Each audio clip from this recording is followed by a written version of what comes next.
This is the CIA's Langley headquarters building in Washington, D.C. It doesn't write laws, but it can make the president bend. It doesn't have votes, but it can influence the world order. Its name is not on Capitol Hill, but in Langley. This is a government that is more government than you think. The Central Intelligence Agency, CIA, a secret empire fed by black budgets and secret files. Since the signing of the National Security Act in 1947, the CIA is no longer just an intelligence-gathering agency. Its mission has become subversion, assassination, psychological warfare, control of information, and even manipulation of national destiny. But the real question is it even manipulating the President of the United States himself? On January 20th, 1961, John F. Kennedy was sworn in as the 35th President of the United States. He was young, confident, charismatic, and most importantly, he didn't want to be controlled. However, from the moment he took power, the war had already begun in secret. Not against a country, but against an invisible machine within his own country. That is the CIA. The head of the CIA at that time was Allen Dulles, known as the architect of the Cold War. A key figure in shaping the intelligence state in the post-war United States. Dulles controlled not ordinary civil servants, but a silent army composed of psychological warfare experts, poison researchers, coup makers, and black money managers.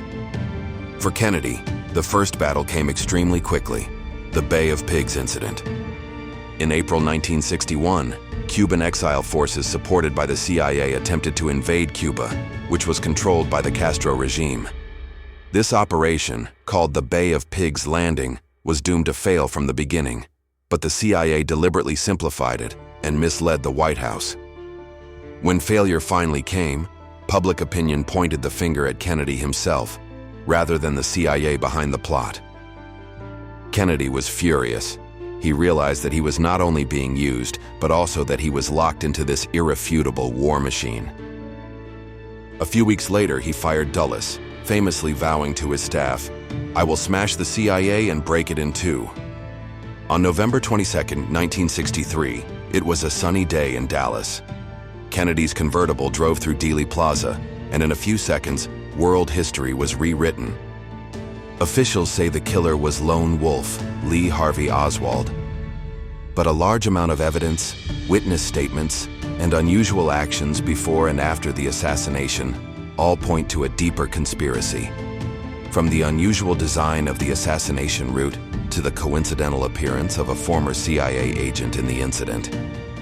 In the subsequent investigation, a CIA confidential document was revealed, which mentioned that Kennedy had requested complete information on UFOs, Cold War nuclear war, and CIA assassination plans, and these requests were never actually responded to before his death. Even more chilling is that shortly after the assassination, one of Kennedy's most vocal critics within the CIA, James Angleton, was given greater authority. He is the founder of the U.S. counterintelligence system and the ultimate preacher of psychological warfare. Angleton's logic is simple. The more confusing the information, the safer the truth. So, between the media, archives, and testimonies, an operation of creating uncertainty was quietly launched. Half a century later, the core files on the Kennedy assassination have not yet been fully released. Why? Who is preventing it? Is it just national security, or security above the country? On June 17, 1972, a seemingly ordinary political espionage incident broke the peace in the United States. Several men broke into the Democratic National Committee office and were arrested by guards on the spot. No one realized that this case would trigger the biggest political earthquake of the 20th century, the Watergate scandal. But today, we don't ask what Nixon did. We ask, who made him step down? Most of those arrested had unspeakable ties to the CIA. 3 of them were anti-Castro agents, and 1 was a former CIA operative. And this group of people actually showed up at a party headquarters to carry out a seemingly clumsy wiretapping operation. Too many coincidences make people suspect that this is not just a wiretapping conspiracy, but more like a setup. Later evidence showed that the intruders were closely linked to the CIA's Miami branch, and that their funds came partly through the Cuban Exile Fund, an underground account that was accused of being a money laundering tool for the CIA. Nixon once left a chilling statement in the recording: "We are not fighting against the Democrats or the journalists. We are fighting against those fucking lunatics in the Bay Area." As the Watergate scandal heated up, CIA executives refused to provide the president with some key intelligence. What's worse, they secretly cooperated with certain FBI factions to promote congressional and media investigations. The White House tapes, intelligence leaks, media collusion constituted a precise war of public opinion manipulation. Nixon began to suspect that he was no longer the president, but a besieged pawn. The most mysterious figure in the Watergate investigation was the informant codenamed Deep Throat. It was not until 2005 that it was confirmed that he was FBI Deputy Director Mark Felt. However, further investigations found that Felt had long-term close contacts with the CIA's counterintelligence department. Some researchers pointed out that his leak action was carefully coordinated, not just an outburst of conscience, but a covert coordinated action to bring down the president. Nixon's resignation was not due to wiretapping, but to challenging the system. Why did the CIA fight Nixon? A key reason was that he tried to reorganize the intelligence system and merge the CIA with the Defense Intelligence Agency, and cut the funding of black budget projects, which touched the lifeblood of the intelligence empire. More importantly, Nixon's unconventional contact in Sino-US relations made the Cold War forces extremely uneasy. In the end, Nixon resigned, becoming the only president in American history to resign on his own initiative. There was no trial, no reckoning, but the deep government's counterattack was complete. From Kennedy to Nixon, we see a common thread of destiny. Every president who has attempted to question, reshape, or penetrate the deep intelligence structure has ultimately been corrected by an invisible hand or simply removed from office. Iran, a country with a 1,000-year-old imperial tradition, once briefly touched the light of democracy. In 1951, a democratically elected prime minister who was deeply loved by the people and opposed Western monopoly came to the pinnacle of power. His name was Mohammad Mossadegh. His crime: not dictatorship, not tyranny, but taking back Iran's oil and giving it back to the Iranian people. When Mossadegh announced the nationalization of Iran's oil resources, he challenged the energy order of the entire Western world. Britain, in particular, which owned the Iranian oil company, later BP, saw it as economic warfare. London wanted to suppress it with force, but the United States had another way. So, a new scenario quietly started, and the planner was none other than the CIA. In 1953, US President Eisenhower approved a top-secret operation codenamed Project Ajax, with a clear goal: to overthrow Mossadegh and support the pro-American Shah Pahlavi to regain power. The executor was CIA legend Kim Roosevelt, grandson of former President Theodore Roosevelt. In just a few weeks, he established a shadow troop, bribing newspapers to create a pro-communist image of Mossadegh, hiring thugs to disguise as communists to cause riots, bribing military officers to make the armored forces defect on the day of the coup. All these operations have never been passed by the parliament, nor known to the people. This is a textbook-level template for regime reconstruction by the deep government. On August 19, 1953, Mossadegh was arrested and King Pahlavi returned to the throne. Iran became the most important ally of the United States in the Middle East, but it also became a testing ground under the shadow of the CIA. The US Congress never reviewed this operation. The people were unaware and the media was silent. The CIA tasted the great pleasure of manipulating the fate of other countries for the first time. This model was later copied and pasted to the 1973 Chilean coup, overthrow of Allende, the 1960 Congo crisis, assassination of Lumumba, the Central American wars of the 1980s, the recent unrest in Ukraine and Venezuela. A former senior CIA operations official admitted, What we learned from Iran was not victory, but how to fight stealthily. But the deep state will not consider the consequences. This coup sowed the seeds of extremism in Iran and also marked the beginning of the 1979 Islamic Revolution and the long-term hostility between the United States and Iran.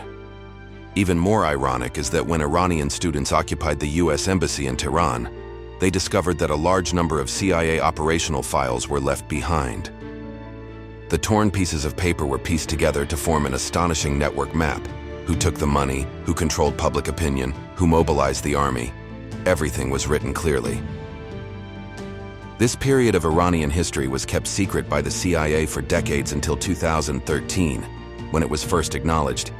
Yes, we did this coup. But the question is, if the deep state could change the fate of a country with a few $100,000 in 1953, how much would it cost to change a president today? Change the future of a country? The real weapon is no longer the bomb, but the narrative. If you think modern warfare is all about guns and missiles, you've already lost. The manipulation of reality has already entered a more dangerous area than the battlefield, cognitive space, and the CIA is the chief architect of this information war. From the Cold War propaganda films on black and white TVs to the opinion leaders under the YouTube algorithm, the deep government has never left the stage of history, it has just changed its face. As early as the 1970s, a special hearing of the U.S. Congress revealed shocking information. The CIA has long been planting agents in mainstream news organizations. This project was later called Project Mockingbird. There are undisclosed cooperation agreements between the New York Times, Washington Post, CBS, CNN, and many other media outlets and the CIA. Sometimes they provide intelligence, sometimes they create news. The deep government knows very well that controlling information means controlling public opinion. Controlling public opinion can indirectly control the ballot box, marches, and even social stability itself. In the 21st century, it is no longer enough to control the media. People have turned to the internet.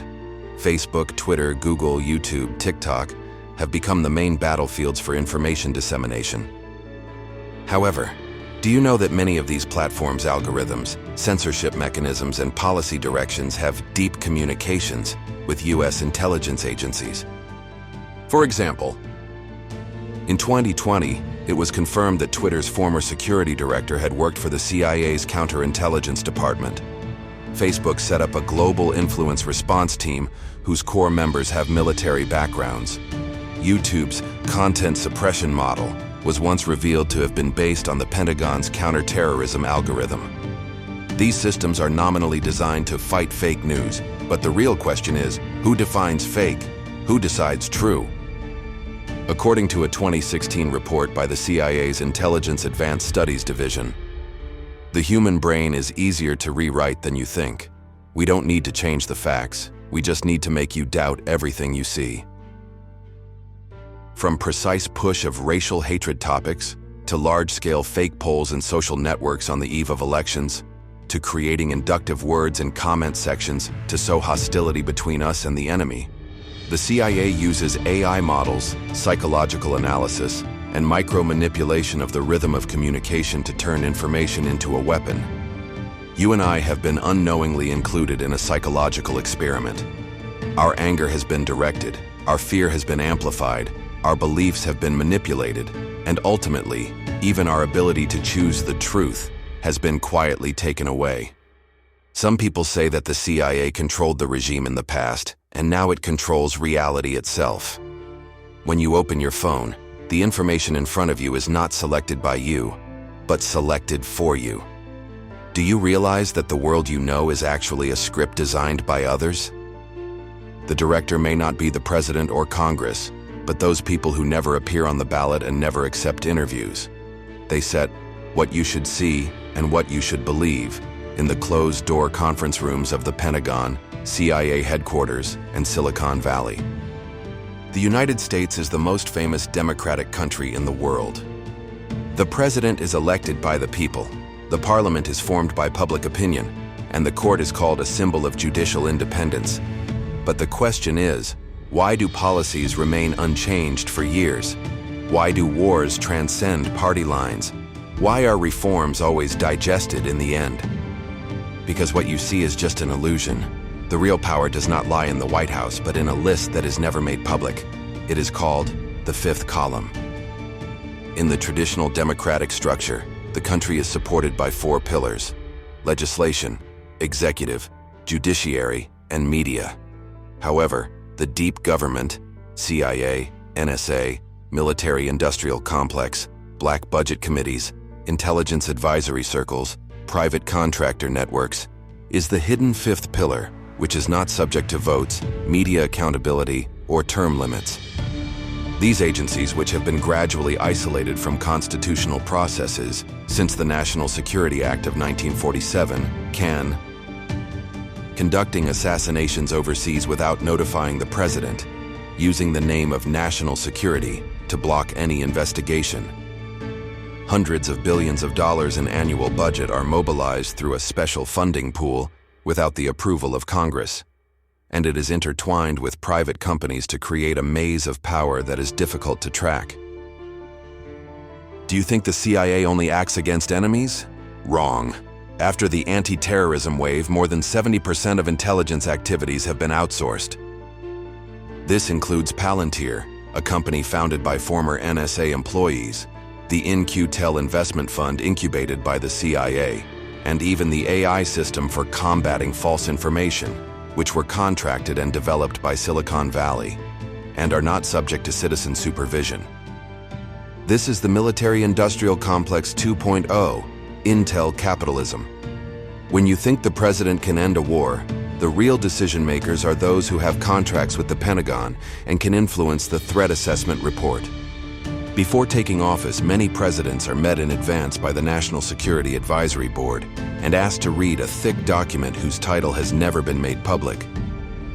The briefings Biden received before the election came from the so-called Security Core Circle. Members include several former CIA directors, NSA heads, Boeing and Blackstone Group executives. They do not work in the government, but they define the boundaries of the government. Trump tried to get rid of the system, but he suffered from leaks, prosecutions, impeachments, and cutoffs over the past 4 years. Obama chose to cooperate, approving the most drone assassinations in history during his tenure.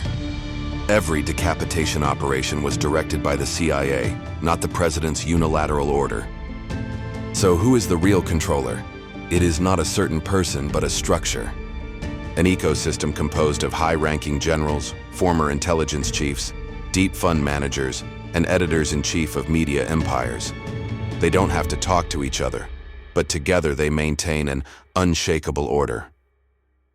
American scholar Michael Glennon calls it a dual-track government. One track is the government you elect, and the other track is invisible to you, but the latter is the one that really runs the show. This is the underground archives of the CIA headquarters in Langley. The president is just an actor on the stage? Perhaps the president's task is not to govern, but to maintain the continuity of the illusion. It is like a carefully choreographed stage play, where someone is needed to perform reform, confrontation, and justice. But behind all the roles, there is an invisible hand directing the lighting and the script. These hands, not in front of the camera, write the destiny of the United States and even the world. When everything can be disguised, coups look like democracy, surveillance looks like freedom, psychological warfare looks like public opinion, how can we judge whether we are living in reality? If the president cannot determine the fate of the country, if the government's orders come from hidden contracts, secret signals, and unquestionable reasons, then what is left of the democratic system we believe in? And the most terrifying thing may not be the existence of the deep government, but that we have long been accustomed to its existence. Do you believe that the President of the United States has real power? Do you think democratic countries can prevent the formation of a deep government? Please leave a message to tell us what you think and subscribe to the channel to explore more hidden history and truth.